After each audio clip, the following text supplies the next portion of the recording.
एक समय के लूप में फंसा हुआ वो मजबूरन उसी दिन को बार बार जी रहा है। हर बार राक्षसों से लड़ता है जब तक कि सुबह सब कुछ रीसेट नहीं कर देती। ये सब तब शुरू हुआ जब दुनिया अराजकता में डूब गई। शैडो रेल्म्स के नाम से जाने जाने वाले अजीब द्वार अचानक कहीं से भी प्रकट हो गए। ये द्वार राक्षसों से भरे हुए थे, लेकिन उनके आने के साथ ही मनुष्यों का जागृति अवेकनिंग भी हुआ। ऐसे व्यक्ति जिन्हें अलौकिक शक्तियां प्राप्त हुईं, जो जागृत हुए वे हंटर बन गए, एक प्रकार के योद्धा जो इन रील्म्स में प्रवेश करके अंदर के जीवों को खत्म करने के लिए अपनी जान जोखिम में डालते थे। उन्हीं में से एक था लू फंग नाम का एक नौसिखिया, जो एक बार अपने सीनियर साथियों के साथ एबिसिडियन रूइंस नामक एक द्वार में गया था। लेकिन समूह का सबसे कमजोर सदस्य होने के कारण वो केवल इसलिए बच पाया क्योंकि उसके सीनियर्स ने उसे बचाने के लिए खुद को बलिदान कर दिया। तभी वो एक टाइम लूप में फंस गया। चाहे उसने कितनी भी कोशिश की, हर सुबह उसे शुरुआत में वापस खींच लाती थी, और इसलिए प्रयास के बाद प्रयास करते हुए वो लगातार लड़ता रहा, हताश होकर अपने दोस्तों को बचाने की कोशिश कर रहा था। जो एक लाचार संघर्ष के रूप में शुरू हुआ, वो हजारों सालों तक चलने वाली अंतहीन पुनरावृत्ति में बदल गया। अनगिनत रीप्ले के दौरान लू फंग ने सब कुछ महारत हासिल कर लिया। उसे वो हर रास्ता याद हो गया जो उसके साथियों की मौत की ओर जाता था। उसने फाइनल बॉस को अकेले हराना सीख लिया। वास्तव में सदियों की पुनरावृत्ति ने उसे कुछ अजीब कौशल सीखने का मौका भी दिया, जैसे सर्जरी करना, जेट उड़ाना, सिस्टम हैक करना, बोर्ड गेम्स में महारत हासिल करना। नाम लो, उसने सीख लिया। और फिर भी इन सब का कोई मतलब नहीं था। 3000 साल बाद भी वो उस शापित दिन से बच नहीं पाया। हर जीत सुबह होते ही मिट जाती थी। लेकिन एक विशेष रन पर लू फंग ने पहले की तरह खेला, बॉस को हराया और रीसेट होने का इंतजार किया। मगर इस बार खंडहर में जागने के बजाय उसने अपने ही बेडरूम में आंखें खोलीं। 3000 सालों में पहली बार वो आजाद था। वो सड़क पर देखता है और मन ही मन सोचता है कि वो आखिरकार लौट आया है। हमारा लड़का बिस्तर पर बैठ जाता है। अनगिनत चक्रों का भार उसके दिमाग पर दबाव डाल रहा है। अपना स्टेटस पैनल खोलकर वो डेटा की जांच करता है और एबिसिडियन रूइंस छोड़ने के बाद अपनी प्रगति की पुष्टि करता है। मेज पर स्टील विंग्ड कोलोसस द्वारा गिराया गया स्टील एग पड़ा है और वो उसकी जांच करने के लिए उसे उठाता है। उसे सेने के लिए आवश्यक सटीक शर्तें अभी भी अस्पष्ट हैं। दरवाजा अचानक खुलता है और लू याओ अपनी व्हीलचेयर में प्रवेश करती है। वह एक पल के लिए घबराती है, फिर अपने भाई को देखकर जम जाती है। वो उसे बिना कॉल का जवाब दिए गायब होने के लिए डांटती है, ये स्वीकार करते हुए कि वो लगभग पुलिस के पास जाने वाली थी। वो उसे गले लगाता है और बताता है कि वो वापस आ गया है। वो थोड़ा पीछे हटती है, पूछती है कि वो इतना चिपकू क्यों बन रहा है, जबकि वो केवल एक दिन के लिए ही गया था। वो जवाब देता है कि उसने उसे याद किया, हालांकि अंदर ही अंदर वो सोचता है कि वास्तव में कितना समय हो गया है। जब वो उसकी अनुपस्थिति के बारे में दबाव डालती है तो वो समझाता है कि काम पर एक आपातकाल था, कि उसने अतिरिक्त शिफ्ट की और उसका फोन बंद हो गया था। वो उससे गुस्सा न होने के लिए कहता है और वादा करता है कि जैसे ही उसे तनख्वाह मिलेगी वो उसे रिपेयर किट खरीद देगा जो वो चाहती है। वो आह भरती है और उसे जाने देती है, कहती है कि वो रात का खाना बनाएगी। वो तुरंत उन सभी खाद्य पदार्थों की सूची बनाता है जो वो चाहता है और रसोई से वो चिल्लाती है कि वो अपनी पसंद का खाना बनाएगी। उसके विचार कार दुर्घटना की ओर चले जाते हैं जिसने उनके माता पिता को मार डाला था और लू याओ के पैरों को घायल कर दिया था। उसने एक बार उससे कहा था कि वो उनकी जगह पर जीना जारी रखेगी और उसने कसम खाई थी कि वो उसे फिर से खड़े होने में मदद करेगा। वर्तमान में हमारा नायक रसोई में जाता है और अपनी बहन से कहता है कि काम करते समय उसने सर्जरी का भी अध्ययन किया, वादा करते हुए कि एक दिन वो उसके पैरों का ऑपरेशन करेगा। वो उस पर भड़कती है कि वो उसे अभ्यास का विषय न समझे। टेलीविजन पर 5 साल पहले दिखाई देने वाले द्वारों की खबरें और उन्होंने दुनिया को कैसे बदल दिया बताया जाता है। कई लोग शैडो वर्ल्ड में खींचे चले गए जहां उन्हें जीवित रहने के लिए लड़ना पड़ा। जो चुने गए वे जागृत अवेकनर्स बन गए। उन्होंने ताकत और नए व्यवसाय हासिल किए, फिर भी अपनी किस्मत पर नियंत्रण की कमी थी। रिपोर्ट बताती है कि जागृत लोग आमतौर पर अपनी पसंद से शैडो वर्ल्ड में प्रवेश करते हैं, हालांकि कभी कभी उन्हें जबरन अंदर धकेल दिया जाता है। किंवदंतियां दावा करती हैं कि दुनिया तभी गायब होगी जब एक गॉड ग्रेड शैडो वर्ल्ड पूरी तरह से साफ हो जाएगा। प्रसारण आर्क गिल्ड के नेता ऑस्टिन का परिचय देता है, जो सबसे मजबूत जागृत है, जिसे प्रकाश का रक्षक और न्याय की मूर्ति के रूप में सराहा जाता है, जिसने सभी जागृतों को मुक्त करने की कसम खाई है। लू फंग कड़वाहट से प्रतिक्रिया करता है, मन ही मन सोचता है कि कोई नहीं जानता कि ऑस्टिन का वास्तविक स्वभाव क्या है। दुनिया के लिए उसे एक मुक्तिदाता के रूप में देखा जाता है, लेकिन वास्तविकता में वो एक बार गंभीर रूप से घायल हो गया था और हर जागृत व्यक्ति को केवल जिंदा रहने के लिए एक चक्र में खा गया था, जिसमें खुद भी शामिल था। उसका असली लक्ष्य दुनिया पर हावी होना और एक भगवान का सिंहासन हासिल करना है। हमारा लड़का जानता है कि वो अभी उससे टकराव नहीं कर सकता, इसलिए उसे मजबूत होने तक ऑस्टिन से बचना चाहिए। उसके विचार अपने खुद के गिल्ड के निर्माण की ओर मुड़ते हैं। उसे पिछले चक्रों के अपने साथियों लुओ शैडो वर्ल्ड में एक विद्वान ने उसे जो फॉर्मूला दिया था उसका उपयोग करके वो गिल्ड का नाम ब्रेकिंग डॉन रखने का फैसला करता है। अगले आपदा ग्रेड कैटास्ट्रोफी ग्रेड मिशन के साथ वो अपने साथियों की रक्षा करने का संकल्प लेता है। उसकी बहन उसे रात के खाने के लिए बुलाती है और वो अपनी डेस्क से हट जाता है। उसके पीछे शेल्फ पर मैकेनिकल एग में दरार पड़ने लगती है। अवेकनर सेवा केंद्र अवेकनर सर्विस सेंटर में ऑस्टिन का एक प्रसारण चल रहा है। कई लोग आर्क में शामिल होने का सपना देखते हैं, इस बात से आश्वस्त हैं कि यह एकमात्र ऐसा रास्ता है जिसे अपनाना उचित है, जबकि कुछ लोग नई गिल्ड बनाने के विचार पर हंसते हैं, क्योंकि उनका मानना है कि केवल आर्क ही सुरक्षा और गौरव की गारंटी दे सकती है। लू फेंग काउंटर पर खड़ा होता है और अपनी खुद की गिल्ड को पंजीकृत रजिस्टर करने के लिए कहता है। उसके लेवल 9 का दर्जा अविश्वास और मजाक का कारण बनता है, क्योंकि संस्थापक आमतौर पर उससे कहीं ज्यादा स्तर के शीर्ष अवेकनर होते हैं। क्लर्क उसे चेतावनी देती है कि उसे अपनी पात्रता साबित करने के लिए एक क्लास दुनिया से एक आइटम प्रदान करना होगा। फुसफुसाहटें फैलती हैं कि वो अपना समय बर्बाद कर रहा है और उसके जैसा एक नौसिखिया कभी भी योग्य नहीं हो सकता। हमारा नायक मैकेनिकल अंडे को काउंटर पर रखता है, जो कि एक एस क्लास खजाना है। क्लर्क इसे स्वीकार करती है और पंजीकरण शुरू करती है, जबकि वह उसे निर्देश देता है कि इसे 0 डिग्री सेल्सियस से नीचे संग्रहित स्टोर किया जाना चाहिए। हालांकि वो ये भी चेतावनी देती है कि जब तक 36 घंटों के भीतर 3 अवेकनर शामिल नहीं होते, तब तक पंजीकरण विफल हो जाएगा और उसकी जमा राशि जब्त हो जाएगी। गिल्ड पंजीकरण शुरू होता है और लू फेंग इसका नाम ब्रेकिंग डॉन रखता है, इससे पहले कि वो लुओ शुई, शाया, आन्या और अन्य को निमंत्रण भेजे। उनके नाम सिस्टम में दिखाई देते हैं और वो कसम खाता है कि उन्हें एक साथ लाएगा, चाहे कुछ भी हो जाए। इस बीच दूर लंदन केंडो सेंटर में उसका एक निमंत्रण अपने प्राप्तकर्ता तक पहुंचता है। केंडो हॉल में लुओ शुई अपना अभ्यास समाप्त करती है और अपना फोन देखती है। उसे उसके शब्द याद आते हैं और वो उसे झूठा कहती है। कहीं और अपने कार्यालय में आन्या एक बैठक समाप्त करती है और अनुरोध देखती है। वह उस पर नजर डालती है, नाम पहचानती है और इसे उबाऊ कहती है। एक बातचीत के दौरान झाओ हाइशान सैनिकों को शैडो वर्ल्ड के उपकरण को सावधानी से संभालने की चेतावनी देता है। उसका फोन बजता है और वो भी निमंत्रण को अस्वीकार कर देता है। सड़क पर हमारा लड़का अस्वीकृति पढ़ता है और पहले 3 अन्य को सुरक्षित करने का फैसला करता है। कहीं और गुंडे भागते हुए अपने बॉस लेडी के लिए चिल्लाते हैं। शाया एक पहले से ही पिटे हुए आदमी के ऊपर खड़ी है, जो अपने दल के प्रति अपनी वफादारी की घोषणा करती है और बाहरी लोगों को उन्हें परेशान करने से मना करती है। आदमी उठता है और गोलियों से फायर करता है, लेकिन वो एक आकस्मिक आदेश से उन्हें हवा के बीच में रोक देती है। एक लहर के साथ वो गोलियों की बौछार को उलट देती है, तूफान को वापस अपने हमलावरों की ओर भेजती है। उसके बाद वो आदमी को दीवार में फेंक देती है और कसम खाती है कि अगर उसके लोगों को फिर से परेशान किया गया तो विनाश होगा।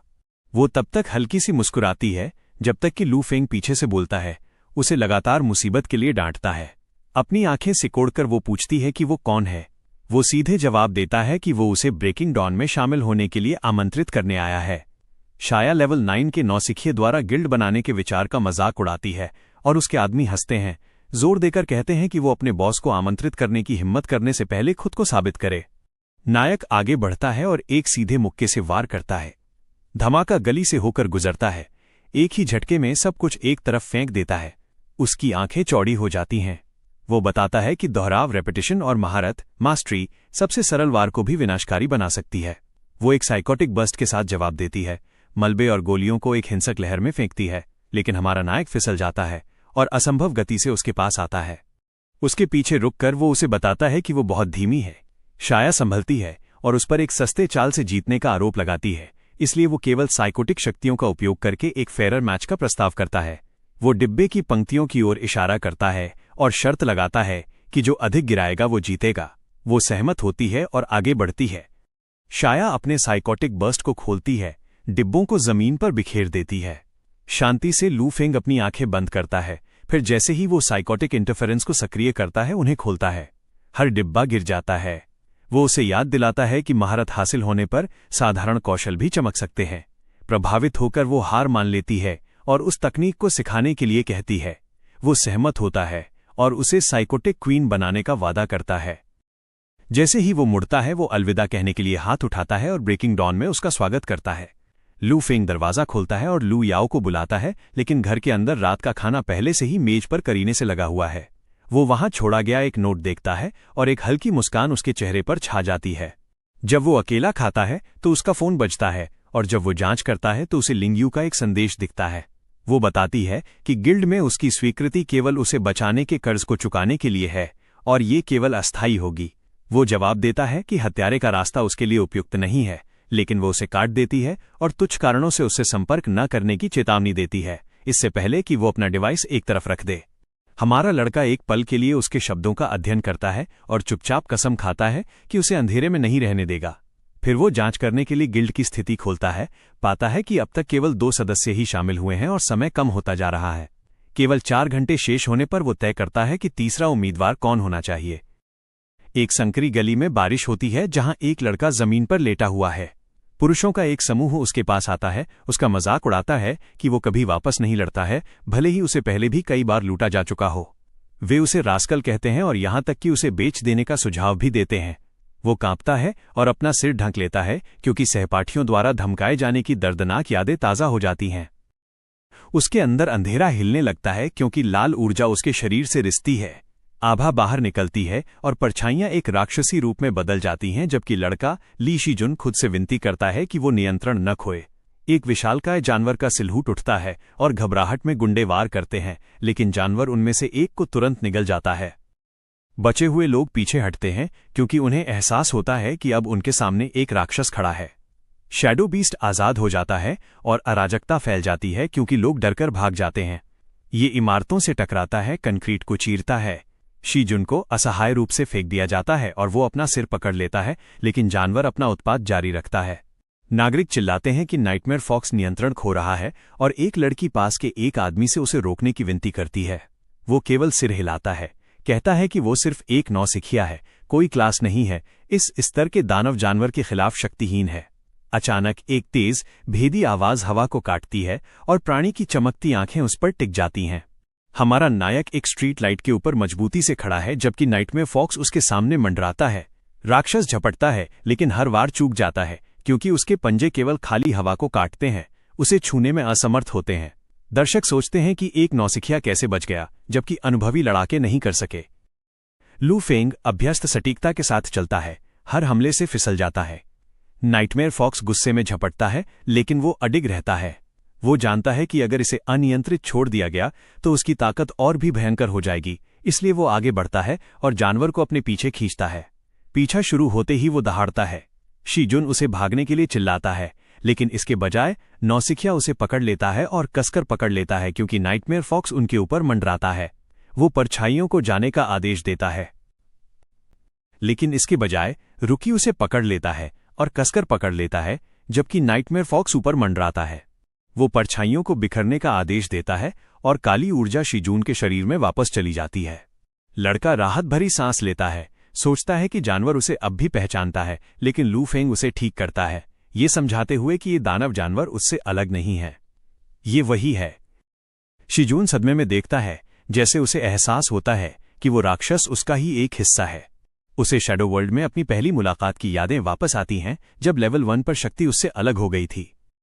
गिल्ड संस्थापक बताते हैं कि वो इसे जितना दबाने की कोशिश करेगा ये उतना ही हिंसक होता जाएगा। शीजून कांपते हुए पूछता है कि क्या वो दानव जिसने इतने लोगों को मारा था वो वास्तव में वही था, और लू फेंग जवाब देता है कि वो एक अनियमित वेकनर, इरेगुलर अवेकनर है जो दुर्लभ और खतरनाक है, और अगर वो नियंत्रण करना नहीं सीख सका तो वो एक दिन पूरे शहर को नष्ट कर सकता है।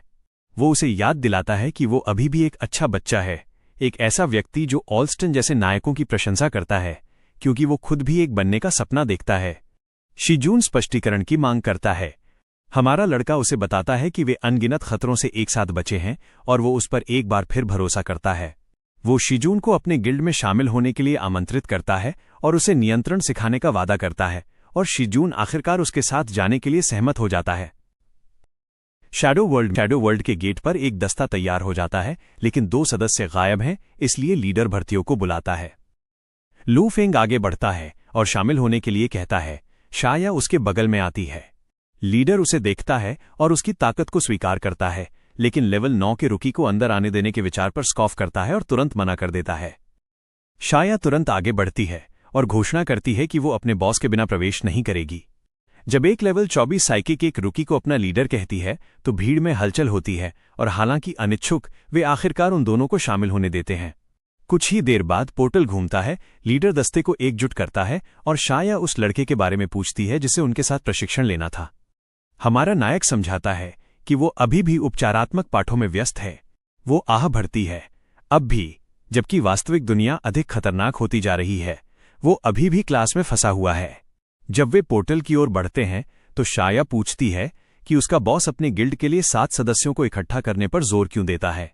वो समझाता है कि जब प्रलय grade mission, catastrophe grade mission आएगा तो एक ही गिल्ड में होने से ये सुनिश्चित होगा कि वे एक साथ ट्रांसपोर्ट हों और तभी वो सबकी रक्षा कर पाएगा। वो शक करती है कि लेवल 9 पर कोई कभी उन सबकी रक्षा कर पाएगा, लेकिन हमारा लड़का बस उससे कहता है कि वो जल्द ही देख लेगी।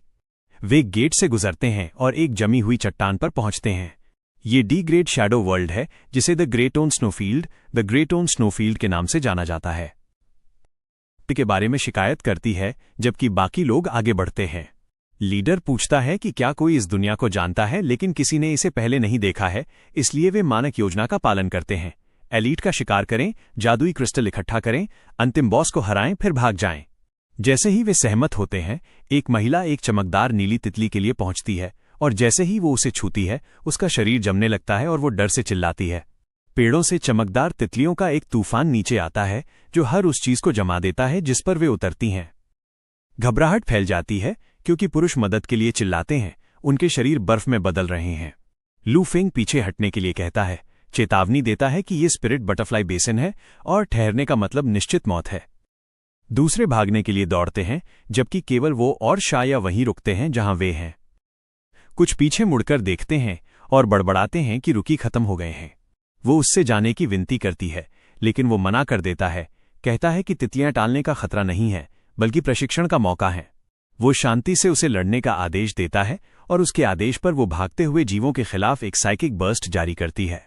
वो उससे कहता है कि इस प्रशिक्षण के लिए वो केवल साइकिक बुलेट्स का उपयोग कर सकती है और हर एक को एक ही तितली को मारना होगा। वो तर्क देती है कि ये असंभव है क्योंकि हर बुलेट एक अंडे के आकार की है और झुंड बहुत कसकर भरा हुआ है। हमारा नायक अपने ही बुलेट को दबाकर और त्रुटिहीन सटीकता के साथ फायरिंग करके उसे गलत साबित करता है। हर शॉट साफ साफ लग रहा है। शाया सटीकता से हैरान रह जाती है। वो समझाता है कि बुलेट्स को चावल के दाने के आकार तक छोटा करने से उसका नियंत्रण तेज होगा और हर शॉट के साथ गति, कोण और ताकत को सावधानीपूर्वक मापा जाना चाहिए। वो गुस्से में कहती है कि ये उतना सरल नहीं है जितना वो कहता है।